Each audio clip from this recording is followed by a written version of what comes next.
Yes, I'm still muted. Hello, hello, hello. Hello, hello. Right. Um, I was trying to go live in the group, but for some reason, Facebook is not letting me go live.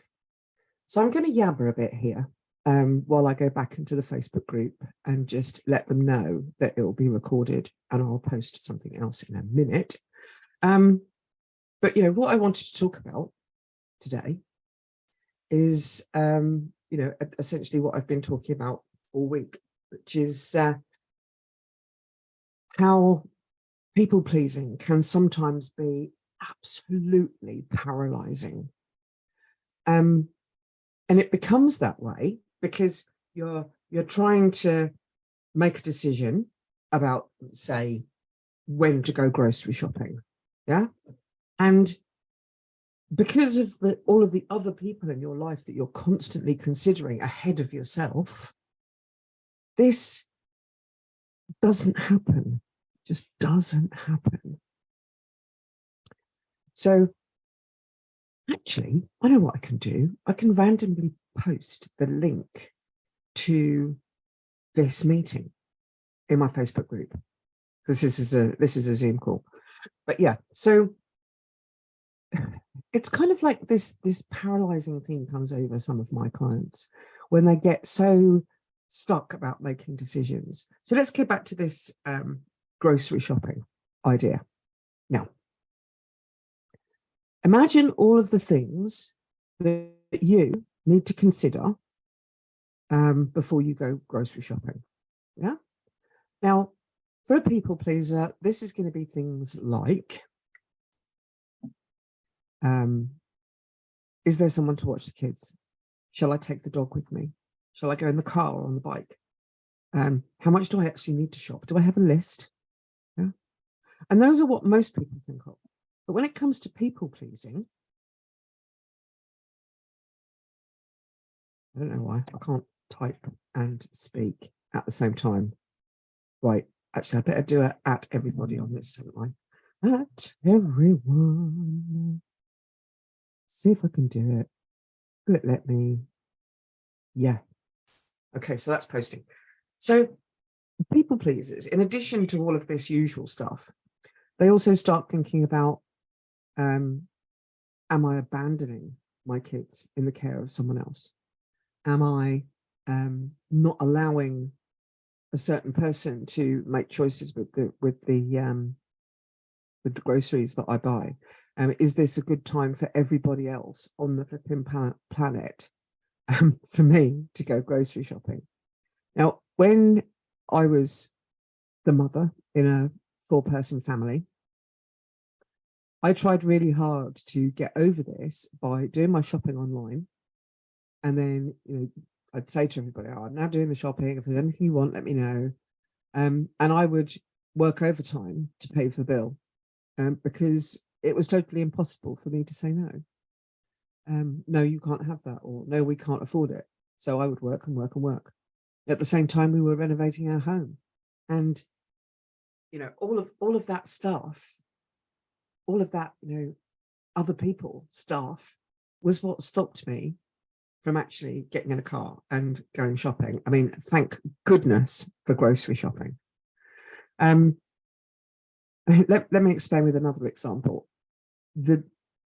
Every kind of decision for a people pleaser, every kind of decision, not about grocery shopping or anything like that, but every kind of decision becomes paralyzing because people pleasers consider everybody else around them and making sure that they're happy and cared for and nourished and all the rest of it before they look to themselves. And during the process of learning how to balance their lives and learning how to say no, considering themselves, I mean, my current clients, for instance, actually considering themselves is a challenge. It is a challenge.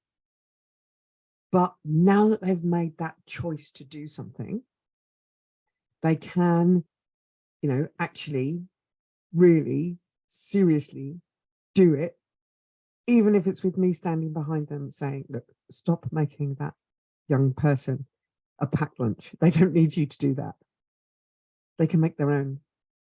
Oh, but she'll go to lunch, she'll go to college without any lunch. Yeah. What's the worst that can happen? She's not going to die from skipping lunch or borrowing some money and eating some junk. Yeah. It's part of growing up to learn that if you want to eat amazing packed lunches, you need to learn how to make them. But the consequence for most people, if they don't have a coach to support them, is the fear and the worry, it gets really scary.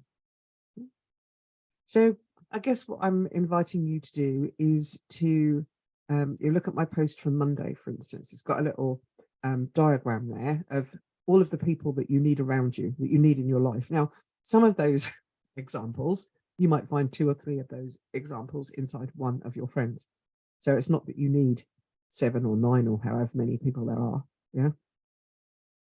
But if you're really struggling with these trauma responses, people pleasing being one of them, yeah, if you're struggling with that, then know that there are trauma-informed coaches out there, yeah, like me. I'm not the only one. And quite frankly, if you come to me wanting a quick fix, I'm not the right person for you anyway. Yeah. I don't do quick fixes. The work that I do with my clients is somatic. It's deep in the body. Sometimes it can happen really quickly. Other times it takes time. Yeah. That also means becoming aware of bumps, bruises, especially when there's bruises with no bumps, feelings within your body, sensations. This is how your body talks to you. And there's so much that needs to be said really to some people pleasers, because they need to hear it. They know it's logical, yeah, that they need to separate themselves from a situation or a job or a relationship. I mean, I was stuck in a relationship with a raving control freak narcissist, and it took me months to get out of that, and money. And because my own embarrassment meant that I wouldn't even dream of going to ask for help from my parents, my sister, and my friends. I just had to do it on my own. And the overwhelming struggle that was, yeah, took me to really take action about myself. I didn't want to be that binge eating secret smoker, keeping everything in, holding everything in, spending 90% of my time holding my breath or talking quickly. So I started to study. I did, all of this. And I really enjoyed doing the work, because I knew that every step that I took for myself was a step that I could hold out my hand and help someone else to take. I often say to the clients in the business program that I work with, you don't need to know how to build a staircase to help somebody else up it. Yeah. But I've done this work so that I know how to build the staircase. I know which staircase people want, and I can help people up it. Yeah. So if you've got any questions, any kind of questions, and talking of questions, you can submit questions to me that get answered on my radio show on rendleshamradio.com. Listen on demand, listen back to old episodes. It's all there. There's also support that you can get just by joining my Facebook group. Because I'm recording this on Zoom, I'll probably put it out on my profile as well. So if you're not watching this on in my Facebook group, go get in my Facebook group, because in there is access to the Emotional Health Handbook, which contains PDFs and guidance that I created for clients. And you can get it for free. All you've got to do is join the group. Yeah. There's quite a lot in there. There's morning and evening routines. I call them compassionate routines, because they're all suggestions. And different ways that you can give proof to your nervous system that you are worth respect and care. And there's also some sort of mental health first aid stuff in there as well. So if you're watching this off my profile, or even on Instagram or anywhere else, go to my bio, find the link to my group, and join the group. Because my first 3 clients were deep trauma response clients. And then I had a little bit of a break from trauma response people, not intentionally, they just didn't come to me. And those first 3 were dealing specifically with people pleasing. There was one who was a binge and emotional eater. And when I worked with her, I realized that quite a lot of her behaviors came from wanting to please others with her appearance. And then there was the third one, which was the codependent relationship with a narcissist, very much like the relationship that I had been in.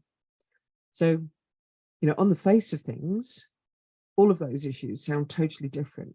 But in terms of the body and the sensations that it provides to you, you're going to get quite similar, should we say, symptoms. Symptoms of hidden trauma. Yeah. And I put in my post, I think it was yesterday, that those 3 things in particular, seeking a toxic relationship, people-pleasing behavior, any kind of disordered eating, often comes from things in your younger life, usually under the age of 8 years old, where you've experienced situations where you have been made to believe, in whatever form, that your value depends on what you do, not who you are. Yeah, think about that. What you do, not who you are. Yeah. Also, those behaviors and that trauma comes from being taught by your primary caregivers, and that's not necessarily parents. That can be teachers, older siblings, the people who are in your life every day, at an early age. That, for whatever reason, again, that your safety is in question. Yeah. The most frequent one, though, is straightforward. Your human needs are not getting met. I've done another one of these little workshops all about human needs, so I'm not going to go on and on about them now, but they're things like connection, recognition, growth. And when those needs are not getting met, as a human being, we do naturally try and find ways to get those needs met. And they can quite often be through addictive behaviors, dangerous or risky behaviors. But when I built the 3Ps system, I picked out the top, well, officially speaking, the top 10 things, because there's 9 modules plus breath work. So it's the top 9 things that benefited me and my clients the most. And then I added in that breath work and the guided visual meditation. Because when I do coaching, I often use breath work in coaching sessions. However, when I'm doing breath work, I very rarely coach in a breath working session. It's difficult to explain why, but if you're interested, I shall sit here and chat for, nearly 15 minutes, sit here and chat on that subject. So, like I said earlier, I'm not in the business of giving you quick fixes. But if you're looking for some totally free steps that you can take towards positive change, yeah, message me and let's have a chat. Let's start a conversation. And I hope that you get value from everything that I post in my Facebook group, even if it is like a totally unplanned, random bit of chat recorded on Zoom, because I couldn't get Facebook to let me go live. And no one's joined me here. So anyway, I've got a recording now. I shall make this recording available in the group. Yes, I think that's it for now. So I'm going to head off and, you know what, with you know who, before my next workshop, which starts in 40 minutes. And if anybody from Gladiator Mastermind is watching this video, well done. Yeah. Business coaching is great, but you also need to support yourself, because you are your business. Initially, yeah, when you're creating a business, the business is everything you are. So in my business is everything that I am. Yeah, strong, fierce, a little bit dark, hilarious. Yeah, I've been told that I'm hilarious. I quite like the idea of being a stand-up comedian, but I don't think I could, think of things, think of all those jokes and all that stuff that goes on. But anyway, on Radio Rendlesham, by the way, I'm actually interviewing a comedian, stand-up comedian next week. the subject that we're going to start with is voluntary redundancy. Yeah, why do it? And because she's taken voluntary redundancy, I took voluntary redundancy for completely different reasons and completely different circumstances, and we're just going to have a bit of banter about it. So join us there. That's 2 p.m. UK time. Broadcast live. Fingers crossed if the producer hits the right button. Yeah, broadcast live at 2 p.m. Next Wednesday at www.rendleshamradio.com.